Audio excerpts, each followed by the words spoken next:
Halo guys, balik lagi bersama Bang Theo di sini. Kali ini Bang Theo akan melanjutkan cerita Again the Sky Supreme. Buat kalian yang penasaran, langsung saja ya simak video kali ini. Yuyan, ikut aku, kata Tanyun. Tidak, Yuyan menggelengkan kepalanya sedikit. Matanya meminta maaf. Di alam semesta terakhir, aku tidak hanya salah paham, tetapi juga menghabisinya tanpa mendengarkan penjelasannya.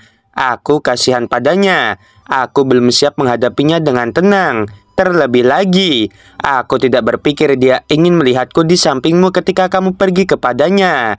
Aku pikir lebih tepat bagimu untuk bertemu dengannya sendiri. Setelah Tanyun mengangguk, adegan dia dan Changsun Xuanqi berciuman muncul di benaknya. Yuyan, aku. Tanyun ragu-ragu. Ada apa suamiku? Tanya Yuyan. Tanyun berkata dengan jujur. Sejujurnya, aku tidak tahu bagaimana menangani masalah antara aku dan Changsun Xuanqi. Suamiku, aku mengerti bagaimana perasaanmu.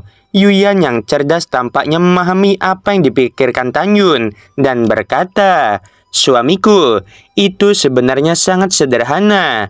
Jika kamu menyukai Changsun Xuanqi, aku tidak akan pernah menghentikannya. Demikian juga, aku pikir adik Subing akan setuju jika dia ada di sini. Lagi pula, di alam semesta terakhir, karena kamu, dia tidak pernah menerima niat pria manapun. Itu sudah cukup untuk membuktikan seberapa dalam dia mencintaimu. Juga, pada hari ketika 3 jantung hancur untuk menyelamatkanmu, dia tidak peduli dengan hidup atau matinya sendiri, dan dia memilih untuk mengubah wajah. Mendengar ini, Tanyun merasakan haru sangat di hatinya, dan dia tergerak dan bingung. Mengapa dia mengubah wajahnya? Yuyan berkata, suamiku, kurasa dia melakukan ini bukan karena dia berpura-pura misterius, tetapi di dalam hatinya dia hanya ingin kamu hidup dengan lebih baik dan tidak ingin mengganggu hidupmu. Suamiku, Xuanqi adalah gadis yang baik. Aku sangat berharap kamu bisa jatuh cinta padanya dan memberikannya kompensasi yang baik dalam hidup ini. Tanyun menghela nafas dan berkata, emosi tidak bisa dipaksakan, aku tidak menyukainya sekarang. Ya, kamu tidak menyukainya sekarang, Yuyan berkata. Jika kamu mengembalikan ingatanmu dari alam semesta terakhir, aku pikir kamu pasti akan tertarik padanya, dan bahkan jatuh cinta padanya. Suamiku, izinkan aku memberitahumu sebuah legenda kuno. Tanyun mengerutkan kening. Legenda apa? Yuyan berkata dengan jujur. Dikatakan bahwa di alam leluhur tinggi ada semacam objek ilahi yang lahir di langit dan bumi yang disebut cairan leluhur yang mengingatkan jiwa. Cairan ini sepenuhnya dapat mengembalikan ingatan orang yang hilang. Dengan cara ini, kamu akan mengingat apa yang terjadi di alam semesta terakhir, dan kamu juga akan mengingat semua hal yang kamu dan aku alami, serta hal-hal yang kamu dan Xuanqi alami. Pada saat itu, kamu akan tahu posisi apa yang dipegang oleh Changsun Xuanqi di hatimu. Mendengar ini, Tanyun mengangguk. Yuyan berkata, pergi ke Laut Xingtian dan berterima kasih kepada Xuanqi secara langsung. Setelah itu, Tanyun membutuhkan waktu 3 bulan untuk tiba di kota Dewa Xingtian. Bintang-bintang bergerak, dan 2 bulan kemudian, Tanyun terbang ke Laut Xingtian. Lebih dari sebulan kemudian, hujan turun deras di langit. Seberkas cahaya ungu melintas melalui tirai hujan dan terbang ke langit di atas pulau Dewata. Tanyun melepaskan kesadaran ilahinya, menutupi seluruh pulau, tetapi tidak menemukan bayi si Supreme maupun Changsun Xuanqi.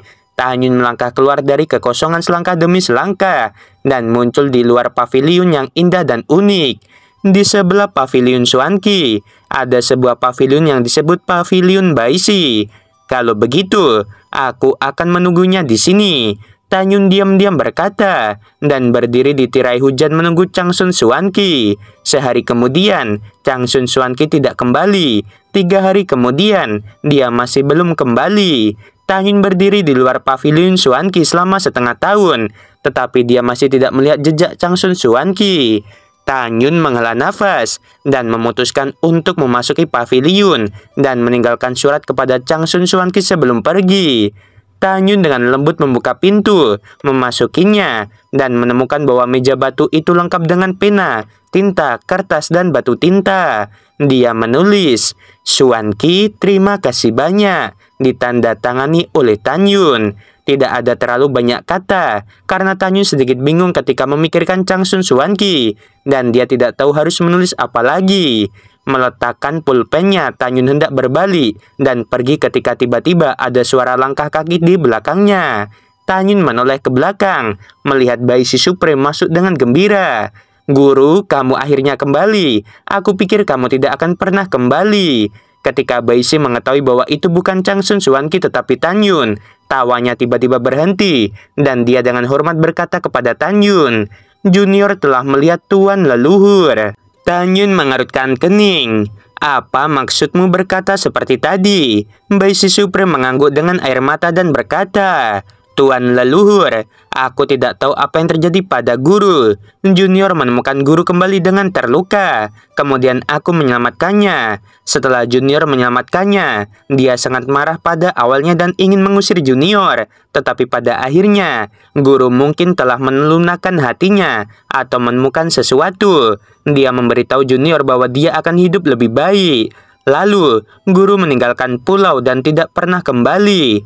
Mendengar ini, Tanyun menunjukkan permintaan maaf di matanya. Dia tahu bahwa Changsun Suanki terluka parah karena menyelamatkannya. Tanyun menghela nafas dan berkata, "Baisi, apakah gurumu mengatakan sesuatu ketika dia pergi? Dan kemana dia pergi?" Baisi Supreme berkata dengan jujur, "Guru berkata dia ingin berkultivasi sendirian. Untuk kemana dia pergi, Junior tidak tahu." "Baiklah, aku mengerti." Tanyun bisa menebak dari kata-kata Baisi bahwa Changsun Suanki akan terbang ke alam leluhur tinggi cepat atau lambat.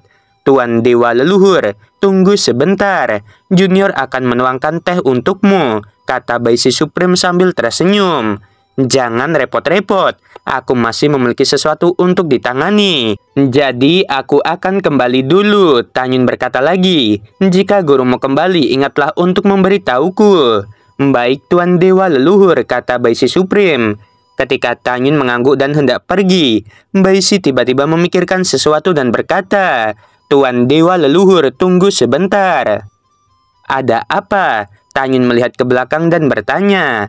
"Tuan Dewa Leluhur, guruku sering menatap layar di kamar kerjanya." Baisi berkata, "Tembok itu dihiasi dengan ilusi olehnya, dan generasi muda curiga bahwa itu ada hubungannya denganmu. Saat Junior masih muda di masa lalu, kemanapun guru pergi, dia akan membawa layar ini bersamanya. Tapi kali ini tidak. Tuan Leluhur, silahkan ikut dengan Junior." Kemudian, Tanyun mengikuti Baisi Supreme ke kamar kerja Changsun Suanki di lantai 2, dan muncul di depan layar setinggi 10 kaki. Tanyun bisa melihat sekilas bahwa ada sesuatu yang lain di dalam layar, bukan hanya ilusi. "Tuan Dewa Leluhur, Junior tidak akan mengganggumu, Junior akan pergi." Baisi membungkuk dan keluar dari kamar kerja sambil menutup pintu.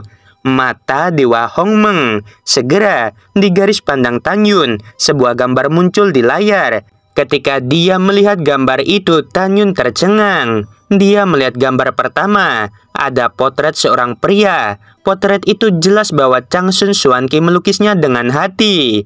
Orang pertama persis seperti jenderal klan kuno abadi. Di bawah potret pertama tertulis sebaris tulisan tangan sedih. "Aku sangat mencintaimu. Mengapa kamu tidak percaya padaku? Aku bilang, aku tidak meminta ayahku untuk menangkap orang tua Ji Yuyan, untuk memerasnya dan menyuruhnya untuk tidak menerimamu. Mengapa kamu tidak percaya padaku? Kamu bilang kamu akan menikah denganku, tetapi kamu tidak melakukannya. Kamu mengecewakan diriku." Tanyun tampak menyesal dan matanya tertuju pada gambar kedua. Melihat bahwa gambar kedua adalah potret mantan Hongmeng Supreme. Kemudian Tanyun menemukan bahwa gambar ketiga dan bahkan gambar ke-10.000 adalah potretnya sendiri. Setiap Changsun Suanki melukis dengan sangat hati-hati. Selain itu, Tanyun dapat melihat dari kertas potret bahwa kecuali potret kehidupannya yang ke-10.001 yang baru saja selesai, potret dirinya yang lain penuh dengan jejak zaman kuno. Artinya, setelah dia memasuki reinkarnasi abadi, Changsun Suanki memperhatikannya. Tanyun menemukan slip batu giok di bawah potret kehidupan terakhir. Ketika Tanyun memberi isyarat, slip batu gio itu diambil ke tangannya. Tanyun melepaskan kesadarannya ke dalam slip batu gio. Ketika dia melihat konten di dalamnya, dia sangat tersentuh oleh Changsun Xuanqi. Ini adalah buku harian Changsun Xuanqi, sebuah rahasia yang hanya miliknya. Melihat catatan di atas, setelah setiap kematian dalam Tanyun, Changsun Xuanqi sangat sedih. Setelah membaca slip batu gio, Tanyun menyadari bahwa setelah kematiannya yang tragis dalam reinkarnasi, Changsun Xuanqi yang mengubur tubuhnya dan tubuh anggota keluarganya sambil menangis. Hanya dalam kehidupan terakhirnya, Changsun Xuanqi tidak pergi ke kota Wang Yue untuk mengambil tubuhnya, karena dia tahu bahwa kehidupan terakhirnya adalah akhir hidupnya, dan dia tidak menerima kenyataan bahwa Tanyun mati sepenuhnya. Baris terakhir tulisan tangan pada slip batu gio menyentuh sanubari Tanyun. Tahukah kamu, ketika kamu adalah Hongmeng Supreme, orang yang ingin menghabisimu adalah Gong Xihan. Aku tidak pernah berpikir untuk benar-benar menghabisimu. Aku juga tidak pernah berpikir untuk mengutukmu ke dalam reinkarnasi dunia. Setelah kamu memasuki reinkarnasi dunia, betapa aku sangat ingin bisa mengubah kutukan dan membiarkanmu hidup dengan baik. Kamu tidak tahu bagaimana sakit hati yang aku rasakan setiap kali aku mengumpulkan mayatmu. Setelah membaca slip batu gio ini, Tanyun tahu betapa Changsun Xuanqi sangat mencintainya. Tanyun tidak bisa tenang untuk waktu yang lama. Dia berdiri di kekosongan di depan layar sampai matahari terbit dan terbenam. Cahaya bulan yang kabur melewati jendela kayu dan jatuh di wajah tampan Tanyun. Matanya berangsur-angsur menjadi lebih kencang dan dia berkata pada dirinya sendiri, "Xuanqi, aku bisa merasakan hatimu untukku. Aku pasti akan pergi ke alam leluhur tinggi untuk menemukan cairan leluhur pengingat jiwa dan menemukan ingatanmu di alam semesta terakhirku." Setelah mengambil keputusan, Tanyun memasukkan slip batu gio ke layar, berbalik dan pergi, berubah menjadi seberkas cahaya ungu. Beberapa bulan kemudian, Tanyun kembali ke alam Dewa Hongmeng. Di dalam aula, Yuyan bertanya, "Suamiku, bagaimana kabarmu? Apakah kamu melihat Xuanqi?" Tanyun menggelengkan kepalanya dan memberitahu Yuyan masalah itu. Kemudian Tanyun bertanya, "Di mana Rower dan yang lainnya?" Yuyan berkata, "Rower dan yang lainnya sedang berkultivasi. Mereka ingin meningkatkan ranah mereka sesegera mungkin, sehingga mereka dapat mengikutimu ke alam leluhur tinggi." Mendengar ini, Tanyun berkata, "Pasti ada orang kuat di alam leluhur tinggi, dan kita tidak tahu apa-apa tentang tempat itu. Sebenarnya, aku tidak ingin membiarkanmu mengikutiku. Jika ada bahaya, aku tidak bisa melindungimu." Yuyan mengangguk setuju dan berkata, "Aku setuju dengan kata-katamu. Jadi mari kita mundur dulu dan membicarakannya ketika dipromosikan karena Raja Leluhur tingkat 9. Setelah Tanyun menjawab, dia dan Yuyan memasuki pagoda dan mulai mundur dan berlatih.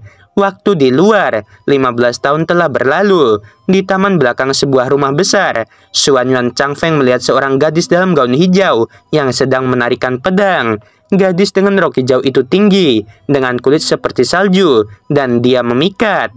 Dia adalah Ren Yingying. Ren Yingying menyingkirkan pedang panjang di tangannya dengan sosok gagah dan anggun, menghadap Xuanyuan Changfeng dengan sedikit rasa malu di wajahnya yang menakjubkan. "Paman, mengapa kamu menatapku sepanjang waktu? Apakah kamu menyukaiku?" Mendengar ini, pipi Xuanyuan Changfeng langsung memerah. Dia menatap mata Ren Yingying dan sentuhan cinta datang dari lubuk hatinya. Ren Yingying tertawa. Xuanyuan Changfeng terbatuk ringan. "Ya, paman menyukaimu." Mendengar ini, Ren Yingying yang nakal tertegun sejenak, merasakan jantungnya berdebar kencang.